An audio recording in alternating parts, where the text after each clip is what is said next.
extremely excited to welcome Mr. Chancellor. Thank you. And thank you for having me. Thank you for the great introduction. It's a real pleasure to talk about my research.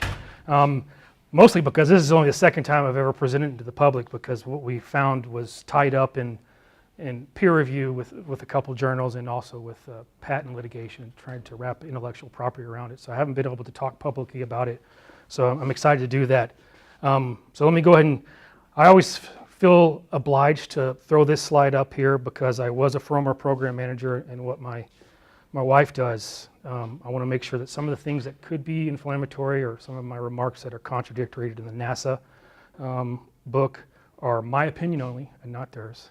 But also just to kind of give an idea of how I reached this conclusion. I've been lucky, I think good in some instances, and lucky and in the right place to do a real diverse spectrum of jobs in space radiation, whether it was operational support, mission control or management, shielding design and analysis, or program management. It gave me a nice overview of what the risk of space radiation was, and perhaps what were feasible solutions to it.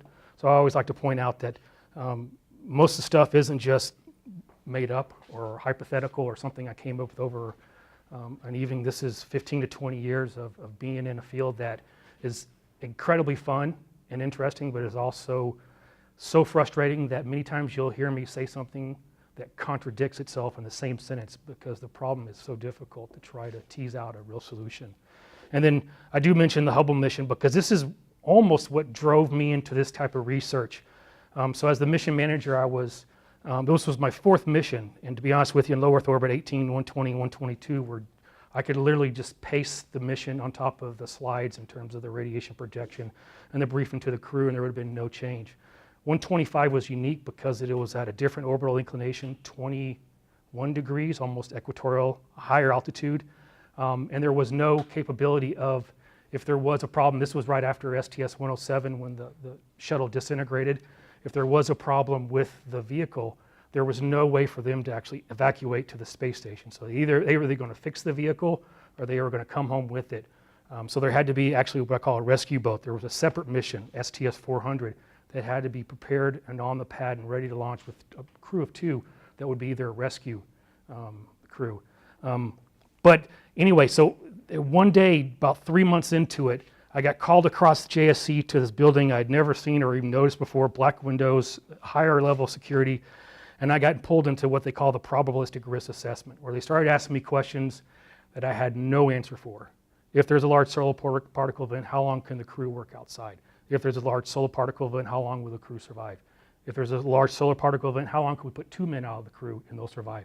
And honestly, I didn't have an answer for any of those because we don't have a definitive clinical outcome for a lot of these risks. So in essence, STS-25 was 50 years after the Apollo program. The radiation countermeasures, even though it wasn't a big deal at that orbital inclination and that altitude because we were well shielded, were the same. I call it the pilot sandwich. All the non-essential crew members, the ones who can't land the shuttle, would basically form a human sandwich out of the pilot, and they would use their body to shield them from any high charge particles and keep them safe so they could bring the $500 million vehicle back down to Earth. So that was kind of what got me started in this way. And because I've been accused of talking about this way too long, like I said, I do this for a living. I've been doing it for 20 years and I can talk about it nonstop. Let me go ahead and tell you what I'm going to show you. That way, if I run out of time, I can skip through a bunch of slides. But what we've done is a clever in silico, and that means using computational methods, using well-validated physics principles, stopping power, scattering cross sections, to show that you can build a moderator block similar to what they use in like clinical radiotherapy to attenuate beams or to direct it to certain portions of the body to treat tumors, to generate lighter particles similar to the GCR spectrum and end up with the same energy spectrum on the other side to create an actual space radiation analog. What is really cool about it is it does match the LET of some of the stuff that we have to measure. And this, I think, is a key component right here, is it's replicable. Heavy ion radiotherapy, like with carbons, is very popular and very useful, like in Japan and Germany And there's some places like France and other ones that are using it to a high degree of efficacy, and it's a better treatment for the most part for patients. But a lot of the research for that, even though it was actually done by Ellie Blakely at LBL, a lot of the clinical trials were done by foreign governments and foreign research. So we're not allowed to utilize that and leverage it for clinical trials to bring that technology here.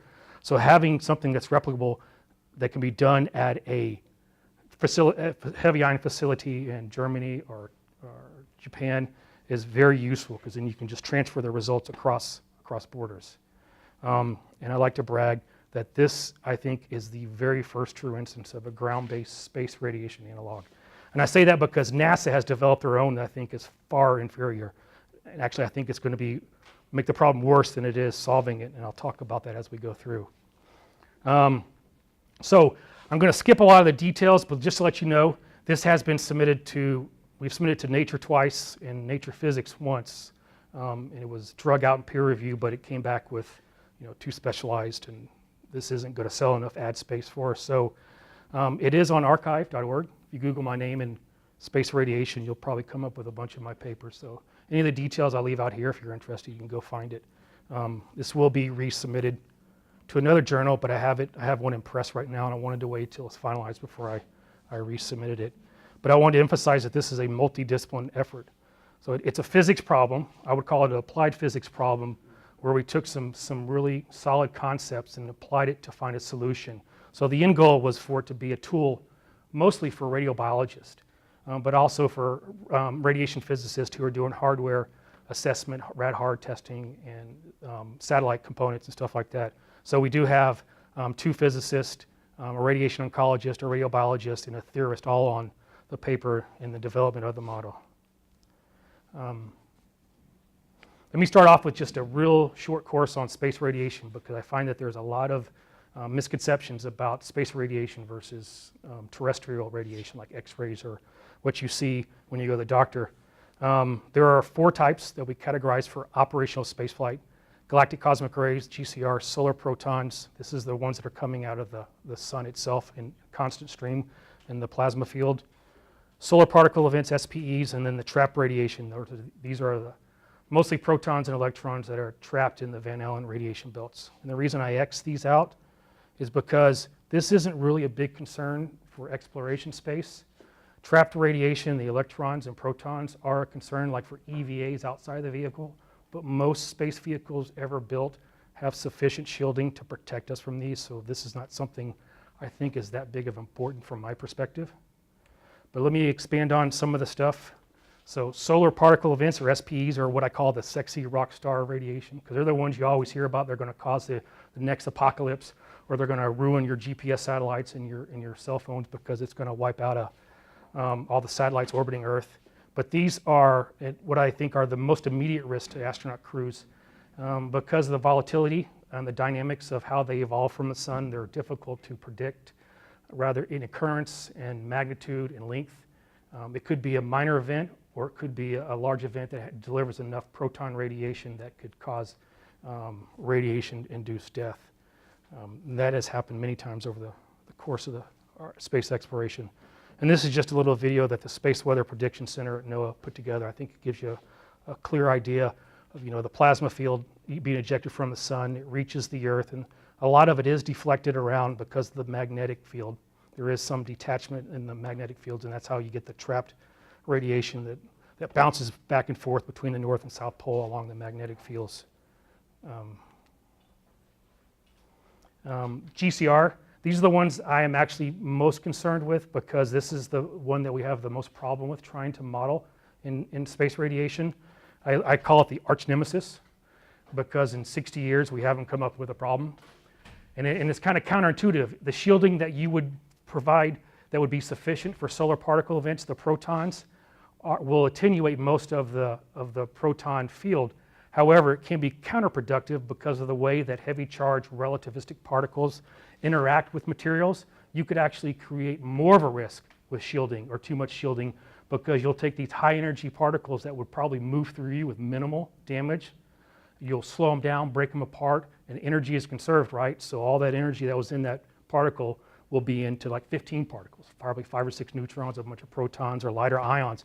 and that could make it even more devastating. So this is the problem, is you can only launch so much volume in space, so much shielding, so there's a trade-off on whether or not you want to shield for the galactic cosmic rays efficiently or the solar particle events.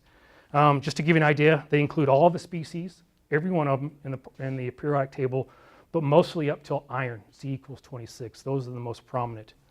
And just to kind of show you some of the impact, here is the relative distribution from hydrogen, Z equals 1. A lot of times people will call this GCR protons, because most of these have the electron stripped, so a stripped hydrogen atom is just a proton, up to iron right here. So if you look at the flux, relative flux, you can see there's 3 or 4 orders of magnitude more per iron than there is than alpha or protons. If you take into account the dose, the energy deposition, you see there's a significant increase, most predominantly around silicon, carbon, and ion.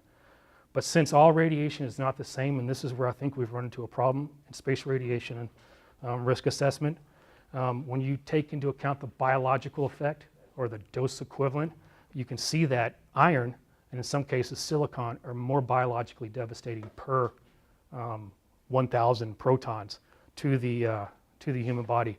And this is what has been problematic, is these higher charged particles that are very low influence that you can't really shield, but most of the research to date has shown that it can be quite a problem. And that's because of the way we do the research. I have a question. Yes? So these, like iron, is it singly charged, or how many electrons are on the? None.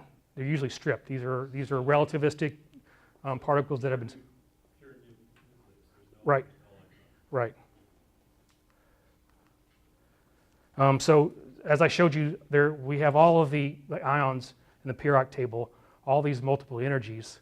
But the way we do radiobiology studies is, for instance, and I'm going to stick with iron because this is the one I chose.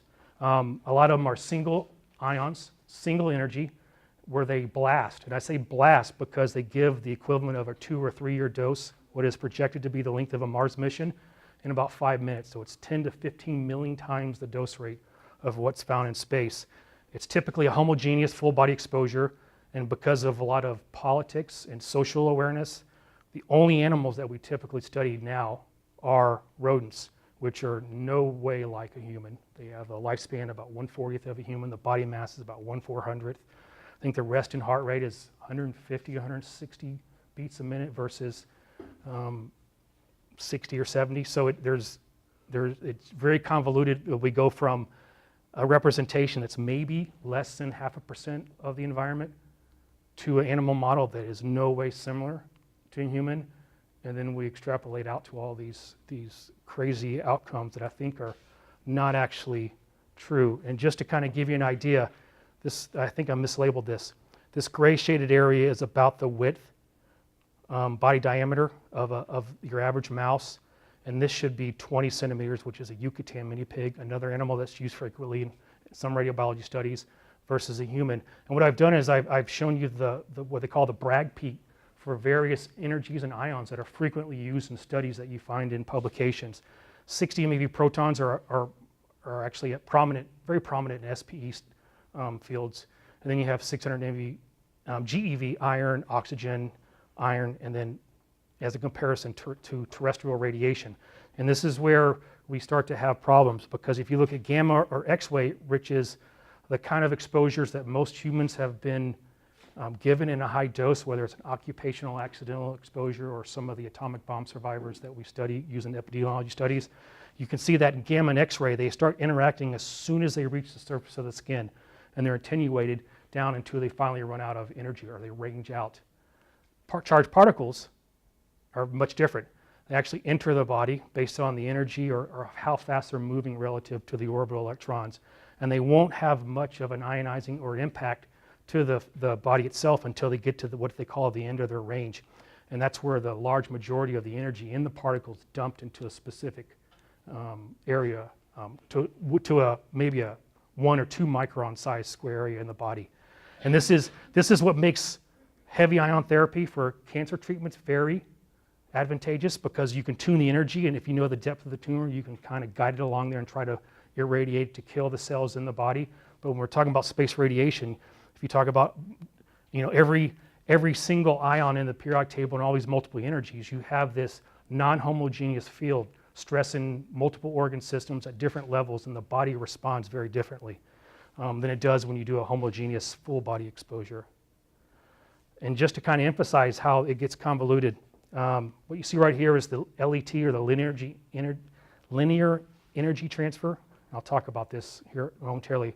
Basically, it's a measurement of the energy spectrum inside the space shuttle versus the fluence, or the flux actually, because this is per day.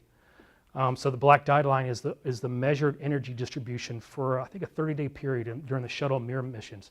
And these triangles right here, just kind of the triangle, the square, and this upside down triangle, are the energies of some of the ions that are used for experiments and their corresponding LETs. And you can see that there's a large portion of the field that's not accounted for.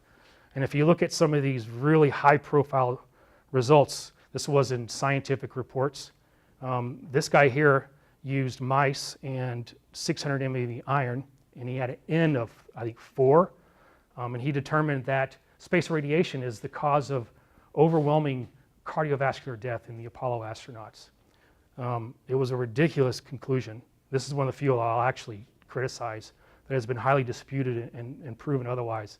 But this was a big, high-profile publication.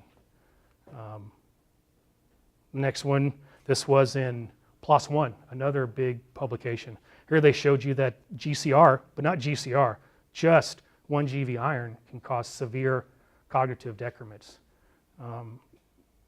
What I find very disturbing about this is when they talk about their outcomes, they say that they saw these in a mouse model as low as 10 centigrade or 100 milligray, which is about a 6-month mission on ISS.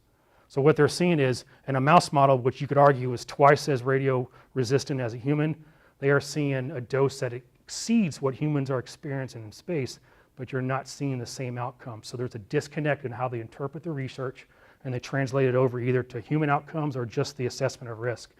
And just another example, this was in Science also, but they basically said you're going to come home from Mars a babbling, drooling idiot. And their doses were much lower than like the 1-year mission that Scott Kelly recently did, or a lot of the cosmonauts have done. And there have been no clinical evaluation of their cognitive capabilities on whether prior to launch versus post-space that shows this otherwise. And this is another one, and I point to this one out because he came back and said that the risk is actually twice as high, and conveniently didn't point out that it was also at the time that his funding run out. And his concluding statement was, we need more research into this area. But just to give you an idea, if you look at a 1 keV per micron resolution on the on the abscissa, you're talking about less than 0.2% representation of the field for each one of these data points that they use to assess this. So there's a disconnect between what the analog is, what the actual outcome is.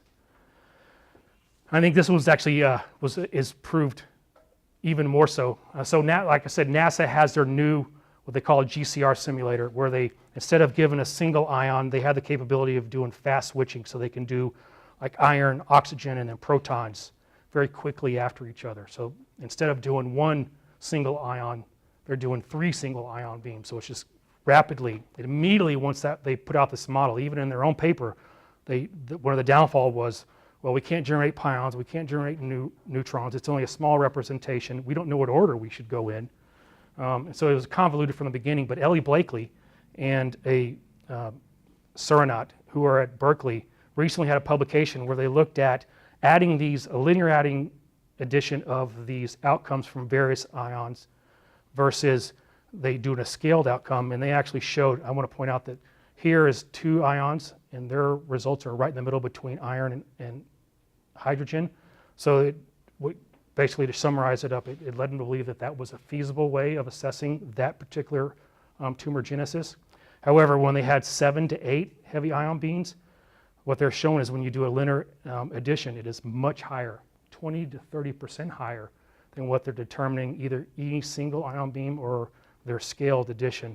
And this is really disturbing because these are the doses that they evaluate for the space radiation risk using this method right here, specifically that paper I just pointed out.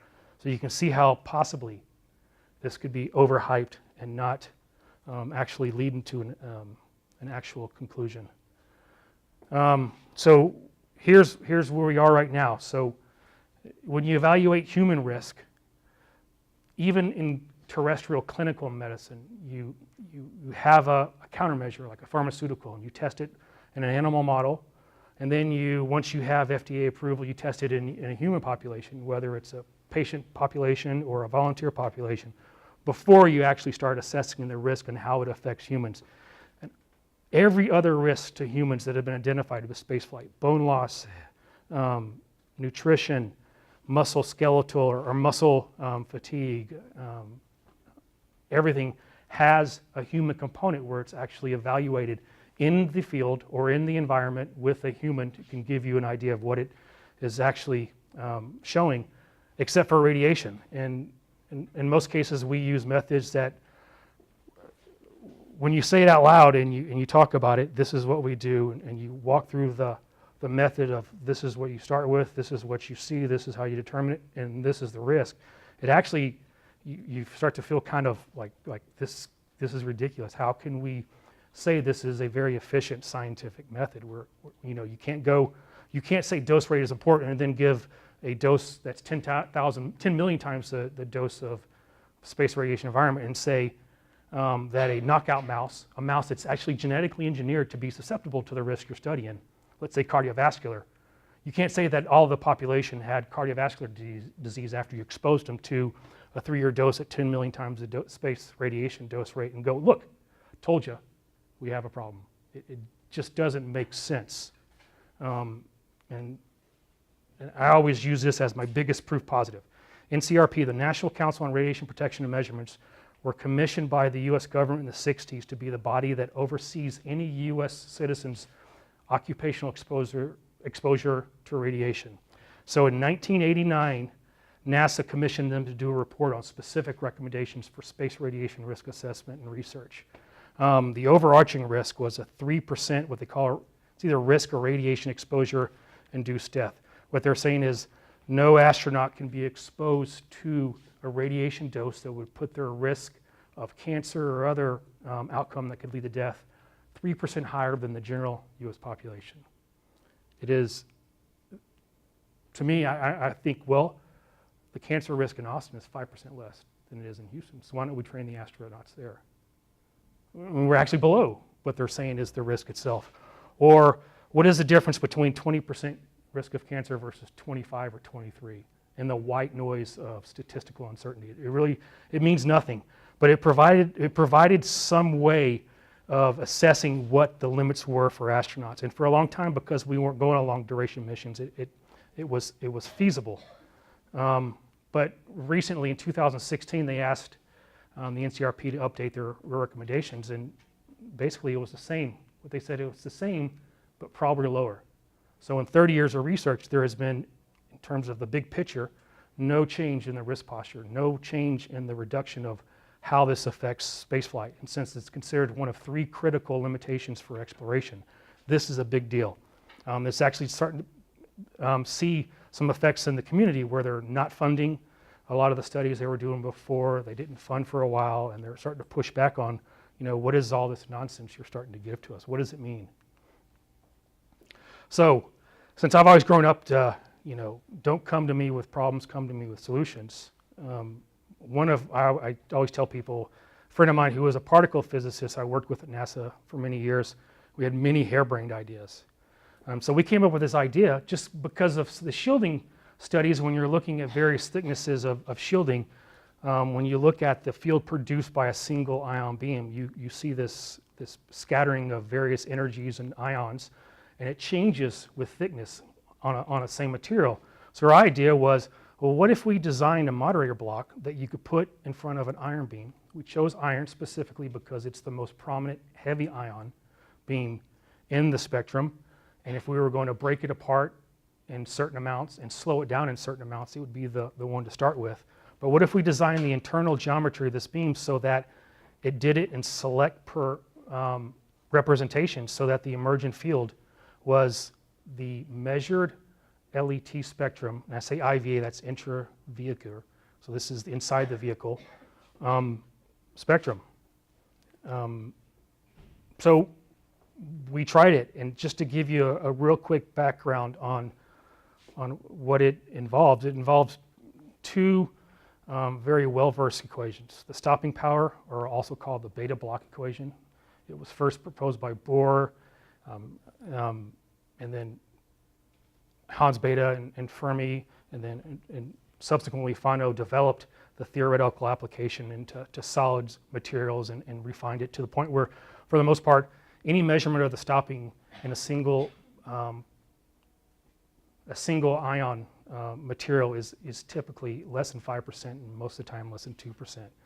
And what's unique about it is Z1 would be like the primary beam, Z2 would be the medium, and there's a couple of metrics that define how the material interacts with the primary itself. There's the ionizing potential, I. There's the shell correction, C over the material, the charge of the material itself. And basically what this does is it corrects for an electron configuration where you have shadowing and protection from various levels of the electrons, long story short. And then there's the delta over 2, the density effect. And because when Bohr first derived the stopping power equation, he assumed it was a gas, this correction, a minor correction actually, accounted for a solid or a dense material. And it turns out, if you look at this, these are all material and energy ion specific, but the ionizing potential is only specific to the material. So if you were going to look at the materials that would provide the best scattering, particle production, and energy loss, you'd want to look at something that anchored around the ion. Plus, since it's a logarithmic function, any large change would be a small change in the actual outcome. So you could sit there and just kind of wiggle it around a certain value that you thought was advantageous and not have big changes. And then the other one is, this is a summary of the total cross-section, but this is the charge changing cross-section, which basically summarizes the probability if there's a heavy charged particle interacting with the molecular structure, the lattice of the material. What is the probability of there being a change, like for instance iron, if it was to spallate and become a smaller ion, or some cases it'll pick up a proton and become a higher ion, but that's very rare. And basically what it shows is it's proportional to the cube of the square of the atomic mass of the primary and the target, and then this scaling function is a experimentally fit value that is inverse to the atomic masses, but is also proportional to the energy. So this was not what we were anchoring on most, but it does provide you an insight on what is, in some cases, the most likely outcome. And so just to give you an idea of what we did, and I'm going to show you some results here in a second. We have a single iron beam. In this case, we chose 1 GeV iron. It would go into a moderator block. This white space is to represent cuts, so it's empty air. And the varying gray level is, we assumed it was going to take multiple different materials to create this spectrum. And then because we want a homogeneous field, we have a high Z material, either titanium or lead. We think it's going to need to be on the end, but we've done studies where it's closer in. The idea is because it's the higher Z, higher the charge of the material, the less likely it is to cause spallation or energy loss, because the electrons are so tightly bound. So they would actually just cause the particles to scatter out and create a homogeneous field. So the idea is that you could vary the length of travel, either in open air or any of these materials, and create certain spallation processes. Even though these are mostly stochastic or random, if you take the same sample over and over, eventually you'll get to be what is the statistical average. And so we leverage that to determine on how each one of these cuts should be designed, the length, and the materials. And again, we initially thought we were going to need multiple materials, but the stuff I'm going to show you was done all with one material. And our effort was to do with one material, because if you can take, for instance, polyethylene, and you take it to a university machine shop, you can bore it out to a high degree of precision for a very inexpensive cost. We determined it would be about $50,000 to build 1 or 2 of these blocks, which is a whole lot cheaper than the $15 to $20 million that NASA spent upgrading their facility at Brookhaven. It does, I'll show you this later, it does actually produce almost all the ions between less than iron. It also produces pions and neutrons, which are a significant contributor to the radiation risk. and we took that into account also. And this is just to kind of show you the idea that we first thought it would be for radiobiology, but honestly, because at a beam line, because you know the spill rate, how many primary particles they're dumping into the beam per second, and if I know about how many it took in my model to generate the specific field we're trying to generate, it gives you a rough estimation of how many particles you need to produce at the beam line per time to get this spectrum, and it gives you a dose rate. So for hardware testing, since a lot of the satellites nowadays, even because I had some discussions with DARPA, even some of these really high profile defense assets, they use COTS equipment, which are commercial off the shelf, meaning that they use equipment that's possibly not rad hard tested. So they want to look at how versatile they are in the space radiation environment at these extreme altitudes. So we're able to produce a field that would match, since it's not a biological material, that would match maybe 3 months or 6 months or 1 year, and test them and give them an idea or a metric of what the versatility of their equipment is. So that we thought that was a big bonus. It was just something kind of thought of randomly at the last minute and said, hey, this actually works. So as we went into the modeling, just to give you an idea of some of the assumptions we made. LET, the linear energy transfer of a charged particle.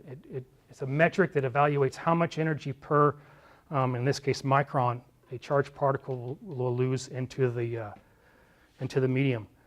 To summarize things, the LET is basically, in most instances, equivalent to the stopping power, that equation I showed you a few slides ago.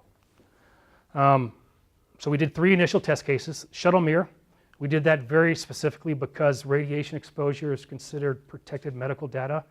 All the shuttle mirror data had been published for 15 or 20 years, had been used multiple times, and they had measurement data sets online that were 60 and 90 days long. So they had nice statistics in their measurement.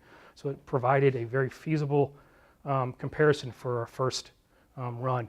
And because I'll show you the results we got such good results, better than I expected, we went ahead and did it with the ISS, the International Space Station, and then the recent Orion EFT-1 test flight where they were looking at the new multi-purpose crew vehicle, and they did a unmanned launched.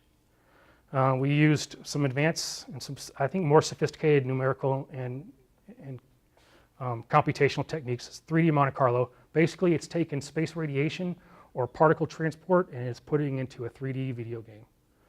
You take the particle and you generate what they call a combinatorial geometry, and as you transport the particle through that, you do a Monte Carlo analysis of the interactions, and it gives you an idea of what the most likely outcome would be in a more random manner that's similar to how nature evolves too.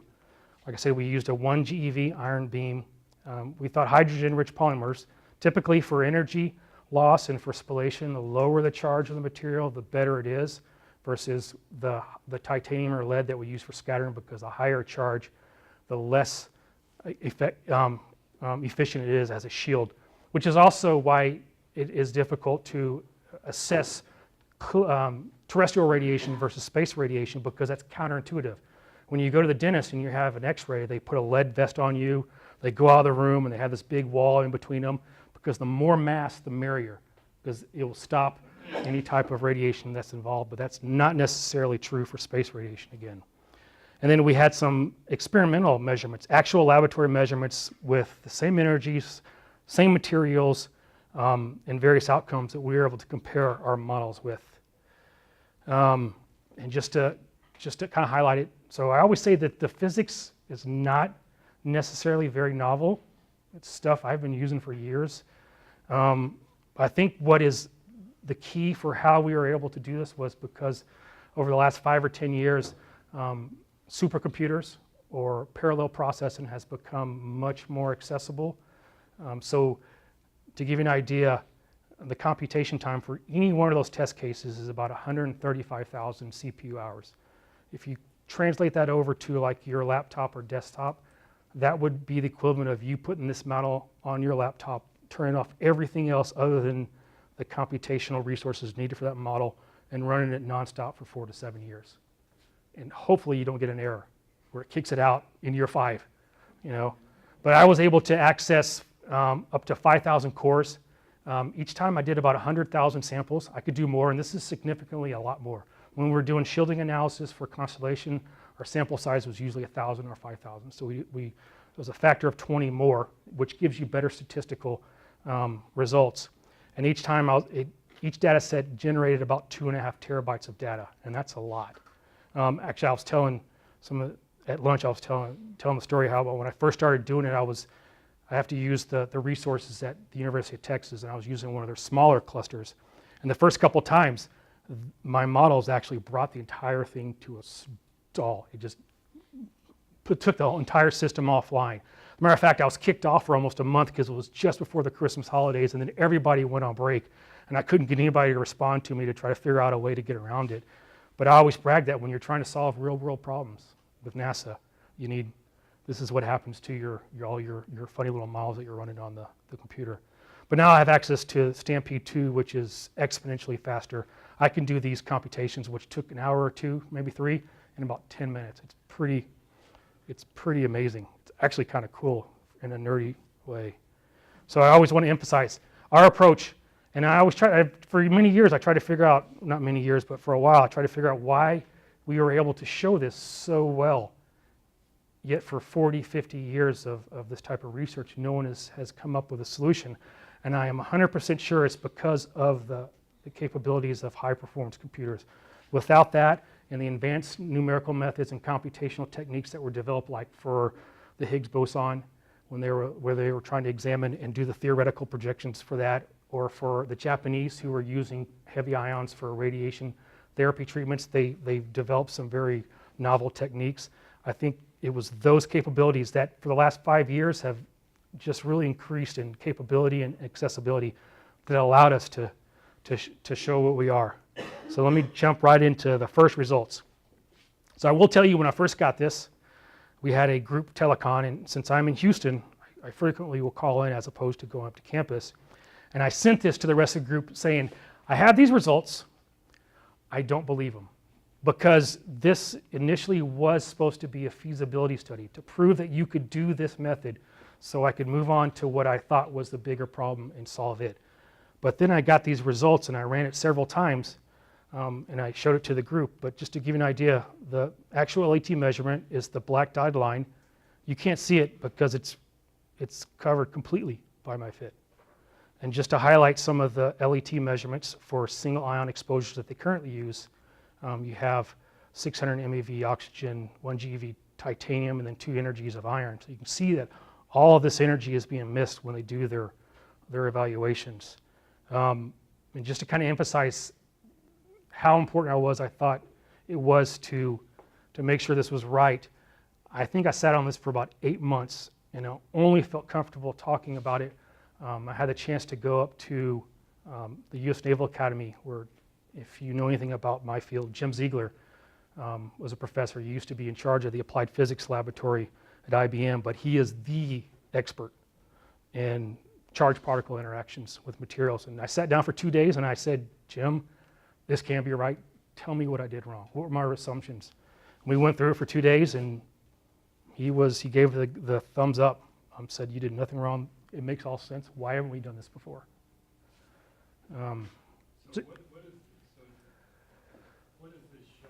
So you design this moderator block, Right. and it gives you the same thing that you see on this. Right. So it actually produces the measured energy spectrum inside the space shuttle. But it's kind of but that's what you wanted to do. Right. But how did you design it initially? I mean, how did you decide you had so much air and so much? Some of it was experience working with shielding materials in my prior position, and just knowing some of the spectrums offhand, because we did a lot of the shielding analysis for Constellation, and we would take polyethylene and various polymers and look at the thicknesses and see how it changed the spectrum and the dose. Some of it was applying some statistical fits with various data sets that we ran. I ran 15 to 20 data sets for about 40 different materials, and then I would throw them in there, and we would do some regressive analysis to determine which best mixture fit the spectrum. And then some of it was basically gut instinct, eyeballing it and saying, well, maybe a little more of this. It's a little bit of all. So you had various layers? Yeah. Blank space. This actually is, so this is a, I'll tell you this, a lot of the geometry I'm not going to talk about because it's protected by our intellectual property, but this is a polyethylene, high density polyethylene block, and there are 4 layers, that's it. We were able to cut the spectrum down enough. So did the layers have different densities or something? All the same distance, just the different lengths in terms of how long the particle field is inside of those materials. So it controls how much energy loss the primary has, and if there is a spallation or a fragmentation, it kind of controls the makeup of that field and how often that happens. We're just playing, basically we're using the different links to play with the statistics to try to either aggregate one particular outcome versus another. Because there is a balancing, because if you have a really thick material and it starts to range out, then you'll produce a lot of high energy protons which have a low LET. And if it starts to get thicker, then you start to have these 1 to 5 MeV protons, which have this huge LET. It's inversely. I don't really understand. So you have, it's all the same material. In this case, yes. It's just that so okay, so let's say you have 2 different materials. What's the interface? What is the interface? You're starting over at the interface, so to speak? So the idea with 2 different materials is you would just craft it so they would almost be one. You could mold. We're specifically choosing polymers because they have a high tensile strength and they're moldable. So the idea is either we could find a representation of that material, for instance, if it was similar to the density and atomic makeup in terms of stopping power of water, or just have it molded into one specific large piece. So there are 2 different, so in the case of the 2 different materials, we have 2 different polymers. I still don't understand what's going on. So here's a side view of the block. And all these are exaggerated just to kind of give you an idea. So the front, we would have different, the idea is in case of since there's 4 layers, you would have 4 bores. That would be different lengths to represent the 4 layers. And each individual diameter would represent how much of a contribution you need from that layer to the emerging spectrum. So you would take your iron beam and you would cover this entire entrance circle, and you would break it apart in the amounts, or slow it down in the amounts that you wanted or needed to get the emerging LET field that you were trying to reproduce. So you're playing with the length of the various rings? Or At this point, yes. cylinders? So you have sort of a cylinder. Right, there's two components to that. There's the length and how much of a contribution. So the entire contribution is everything inside of the circle. Each point will give you a certain LET spectrum and particle field. So you also have to play with how much of that. What's the white stuff in there? It's just to exaggerate the diagram itself. It could be other materials or it could be air. So you could have air. So you have, it's all the same material, but you might have air space in there. Right. And the length might be different depending on Right. what the radius is. Exactly. And we thought about possibly if we have to use multiple materials, about just putting little channels in here that you could fill with water. Simply because eventually this will be contaminated with radiation damage and you'll have to either redo it, or if you could do it all mostly with like a material like water that could be easily replaced with.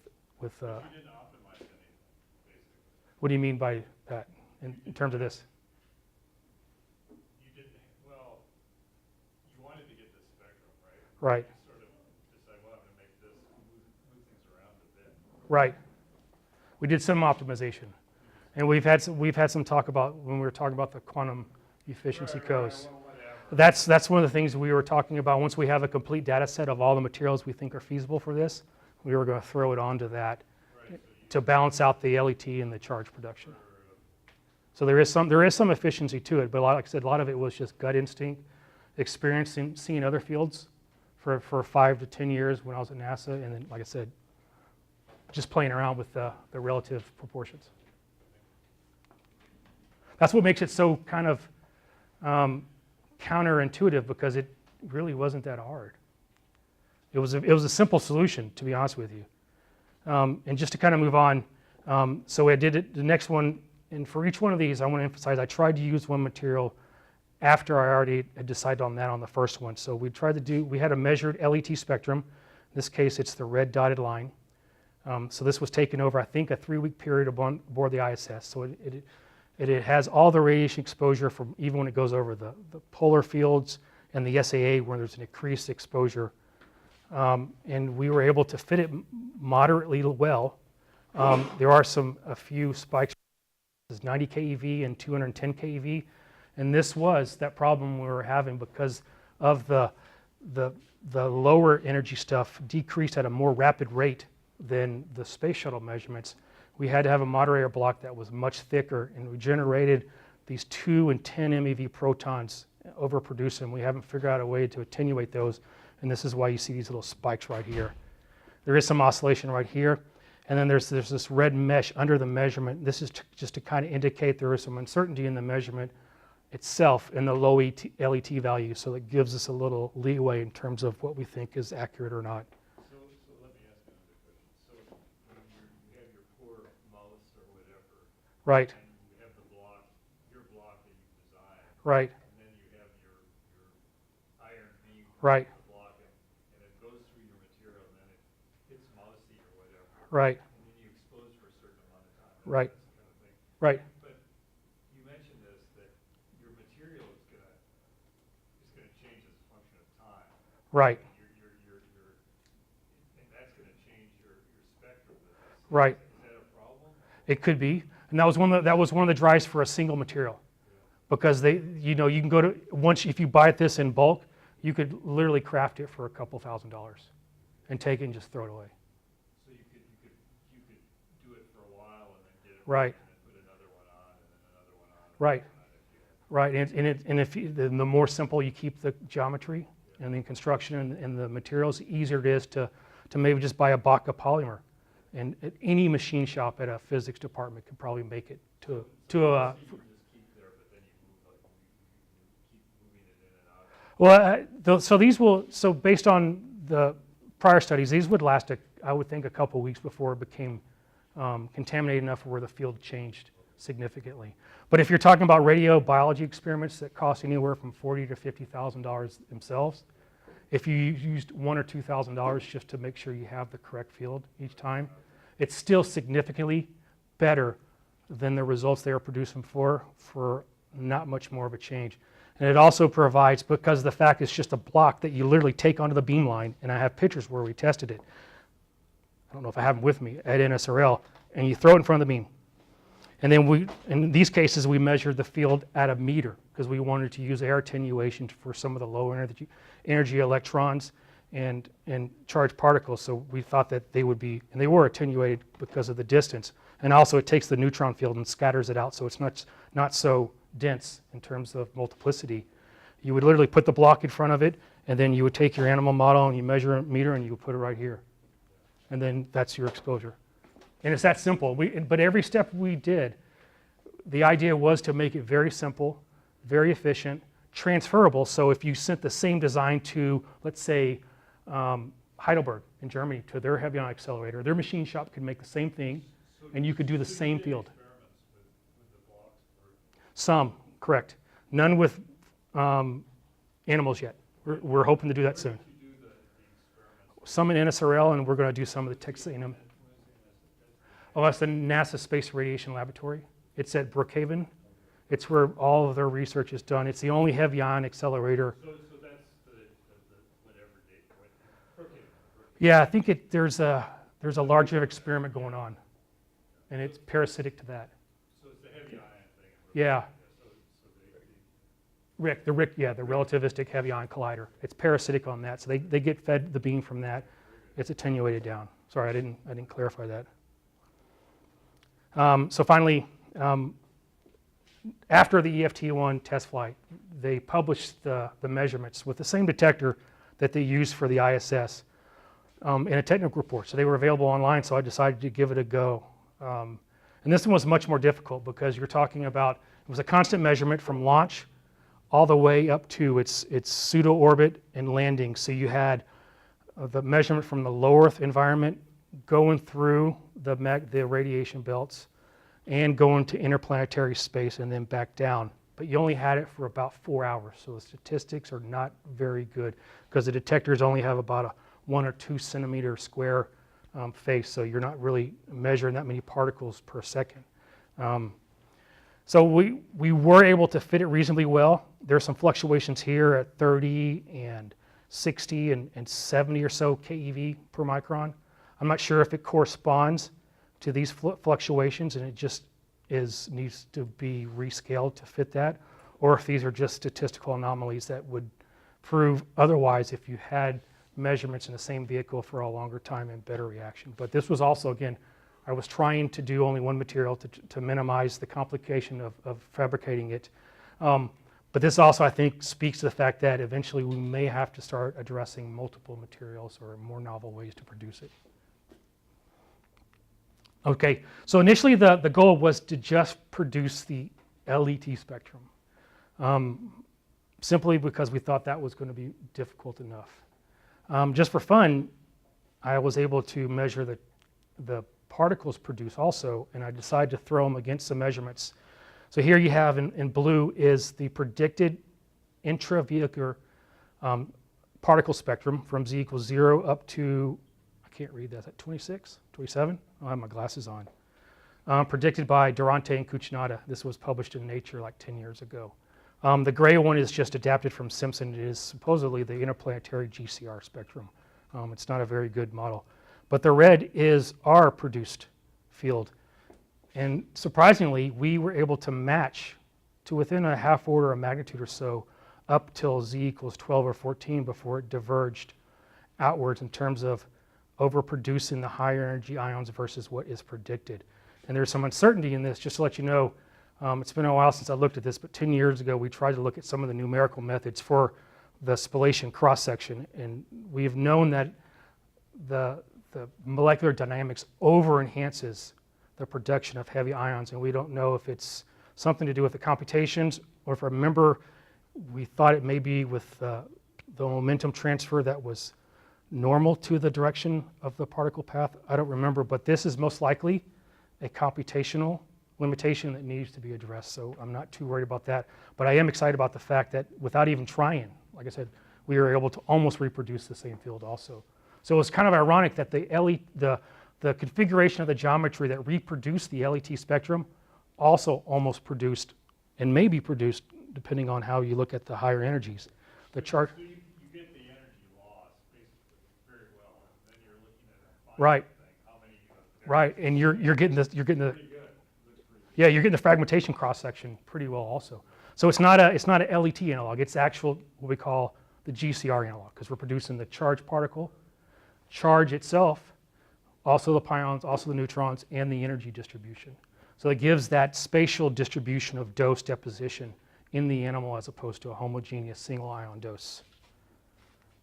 And just to further on, Kerry Zeitlin and the group at Berkeley did some cross-section and scattering measurements, and conveniently, one of the energies they chose was a 1G EV iron, and they did it for several materials, and they had the charge production published online, so I was able to measure it. So I threw our model against their aluminum and lead measurements, and some things that I thought were very positive is the survivability of the primary was spot on in both instances. So it validates not only our model, but also their measurements. The production of charged particles is all within a half order of magnitude. There was a suppression of Z equals 9 and enhancement of silicon, just like they measured on both instances. And it's a nice mesh. Once again, as this becomes larger in mass, there is a divergence, and I still think that's probably just due to the computational aspect of the molecular dynamics models that we use for the Monte Carlo. So I think this is a solvable problem. Because they also did polyethylene, which was very convenient since we use polyethylene. It changes a little bit because there's two different atoms in the material, so it's a little more complex mathematics in terms of modeling it. But we were able to do it with a thinner 4.2 grams, which I think is about 4 centimeters of polyethylene versus 17 is about 15 centimeters. And up until Z equals 16, or so on both instances, you have a nice match, and then it does diverge. In both cases is mostly the thin one versus the thick. There is the same survivability of the primary. So it tells us that the models are inherently right in terms of the actual induction of spallation processes. We just have to figure out how come we're not recreating those mathematically or computational in these higher ions. So to summarize the question, and this was actually the way I wanted to title I think most journal titles are really boring, so I wanted to be kind of. Yeah, but sometimes they don't have a lot of questions. Yeah, I know, they kicked this back really fast, so. Yeah, it's a question. Well, this is how I submitted it. I said, can you simulate the space rate environment for more accurate ground-based outcomes? And I put period or question mark, yes, underlined.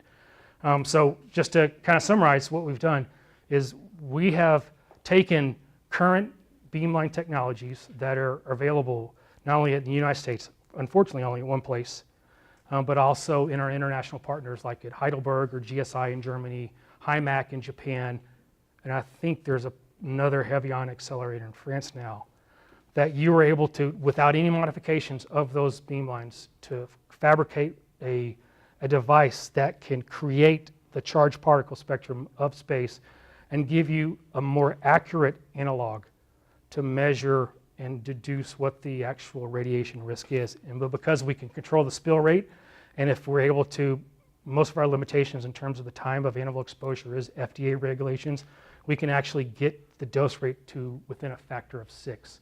So it's still much higher, but it's not 15 million times higher than what is in space. So I think that would actually give us a more clear picture of what the actual risk is. And what our next step is to tease out some of those ideas that I told you we were still working on. But we have, I have a colleague at Wake Forest who recently flew mice in space for 30 days, and because I knew one of the astronauts up there, I was able to get them to maneuver one of the Timepics detectors, and they measured the LET field around the animal container for 2 weeks while they were up there. So I have that spectrum available. The idea is we're going to not only recreate that moderator block to test versus some other animals here on the ground, but we're also going to try to take a human phantom, expose it to that field, so we know the relative distribution of dose in an actual human body, and then scale it down so that that same dose distribution is in a mouse model. And we think that will also give us a clear idea of whether this is a good model versus actually exposing them to the same environment. And so just to kind of hype this is that article I was talking about. So this is a position paper that me and my co-authors wrote. This took us about a year to make. We submitted this to Nature Microgravity, got really great peer review, and I'm very certain it's going to get published here soon. However, I love arXiv because it gives you a chance to start publishing your stuff immediately as opposed to holding on to it for, I mean, my God, even if you get a great peer review on a journal, it could take a year for you to get to publish. It's a necessary evil, but it's also very ridiculous. But so some of my concepts on why I think space radiation is done wrong is very well summarized in this paper. If you want to find it, you can download it. This is the actual version that we submitted, but it has myself. Becky Blue is a flight surgeon. I always call her the girl in the ditch. She was the one that did the evaluation, the medical evaluation after the Virgin Galactic crash. She's been a flight surgeon for a long time. Key signal radiation oncologist, also a collaborator on the other one. My wife, Serena, who's a flight surgeon and a physician, as opposed to an astronaut. Kate Rubin's also an astronaut. She's also a cancer biologist, and so happened to be the first one to sequence DNA in space. And then Helmut, who is a great theorist and numerical physicist. And then Ann Kennedy, and she is what I call as close to being a rock star in science as it can be. She's a radiobiologist, the first tenured female at Harvard. When I was a program manager, she was one of my investigators, and when we were doing a resolicitation of her grant, I had people call in who were very, very well known and very successful researchers that when they asked if Ann was going to compete also, and I told them yes, they said, no thanks. I don't want to compete with her because there's no competition. So this is a pretty good group. I'm very proud to be amongst these authors. I think we have actually summarized the risk, and I encourage you to read it soon. Once again, it'll be one of the papers listed on my account under arXiv, so feel free to look for it. And if you can't find it, just email me at one of these, my personal email address versus the Texas A&M. Be happy to send it to you. That being said, I guess I went over, sorry. So happy to take any questions. If you would repeat the question through the mic, that'd be super. Oh, okay, from the group. And I also told them that if you wanted to ask questions about working at NASA and utilizing your degree to leverage it to get to NASA, happy to talk about it. There's a lot of people who have a misconception that you can't do something with a physics degree, but I would tell you there's a few degrees that when I was at NASA I would look for first before I would hire anyone else, and one of them was physics, obviously biased, but you know, every one of you, if you've taken senior physics, you probably struggle through the second half electrodynamics, or quantum mechanics to some people is really tough. But that struggle where you're finding a solution with little or no reference or help other than your brain actually translates very well to the real world where you're basically hired just to solve problems. And a lot of these engineers, they're smart kids, they do some really cool stuff, but they've become so specialized that they've become equation solvers. They don't know how to tease through a problem because everything you do here is going to be almost useless in the real world. Your real value is your ability to solve a problem for your boss. And you're going to be thrown things that you've never seen before. And so just to let you know, you have a good background to get hired. When I was an undergraduate, I was discouraged from switching from engineering to physics because I would never make money. I would argue I've done pretty well, and it's all about what you make out of it. So, you're welcome. Any questions? Yeah, I really don't understand the justification from the conversion of mouse to humans. Like, I know you said that it's probably in the paper, but I just... Okay, so the question was, didn't understand the justification from the conversion to the mouse in humans. So that's a great point because there is no justification because a mouse is not a human. So my point there was we have no clinical outcomes from space radiation exposures. It's all based on minimizing the risk, ALARA, as low as reasonably achievable, which is how you practice radiation protection on Earth. When we start going to Mars and you have crews that have to be autonomous and able to not only diagnose themselves but treat themselves with limited supplies, you really have to be able to tease out what is the clinical health impact for that person 2 years later on Mars so they know what countermeasure to take, whether it's a pharmaceutical or another one, because you can't just start dosing them with a lot of ones. Like for these acute exposures on Earth, like with proton therapy, there's Neupogen is the common drug. However, that can also lead to severe side effects if not regulated by a physician. So my idea is it's not a good model to go from mouse blood kinetics to human blood kinetics because there's really no correlation. So I guess the second part question was like, what ignited the paradigm shift into like chimps to mice? Like, Okay, so the question is what ignited the shift from chimps to mice? what ignited the shift from chimps to mice? Politics. So NSRL is the only facility with heavy ions at Brookhaven. It's actually a DOE, Department of Energy lab. The administrator or the congressman who lives in that area has a daughter who is active, and I was right in the middle of this when it happened. Almost killed one of my programs, who was active in PETA, and they found out that NASA was going to irradiate, I think, 15 to 20 rhesus monkeys to look at some of the effects. It was actually one of the studies I would say would have been really beneficial. The daughter of the congressman got active in it, started yelling about it to her father. Her father got involved, and the next thing you know, no animals are allowed to be exposed at Brookhaven, thus NSRL, the NASA lab, other than rodents. So that's been the mainstay of all of our assessment for about 5 to 10 years now. So at what point do we say this is valid? I'm sorry. We haven't, Okay. and that's the problem, is because they asked for a reassessment, and if you think about all the money that went into the research over the past 30 years, when you look at the big picture from the people who sign the checks and tell you what you're going to do and what you're not going to do, there's no reduction in the risk. Because I think it's a lot of it, and I say this as someone who's been in the field for 20 years and sometimes leverages these same concepts from my own research. So I would say I'm as big as the problem as I hope I am as part of the solution. It's a lot of it is we just didn't either have the capabilities or the knowledge to address it otherwise. But I think we do now. So my idea is to actually have you anchor one point and you determine the dose threshold in a mouse and you go to a bigger body mass like a rat or a ferret and then to a Yucatan mini pig or a dog, chimp, and then humans. And if you can find the dose threshold or some marker blood marker that indicates this is a risk, you have a pseudo-linear threshold to extrapolate out into a human outcome. And I think that's where the start is. To me, it just sounds straightforward, but it hasn't been done. Let's thank our speaker and those who would like to stay for additional questions. Yeah, sorry. Including especially those related to careers at NASA and applications of their physics degree. Please stay. And let's thank our speaker. All right, It's wonderful. thanks for staying up.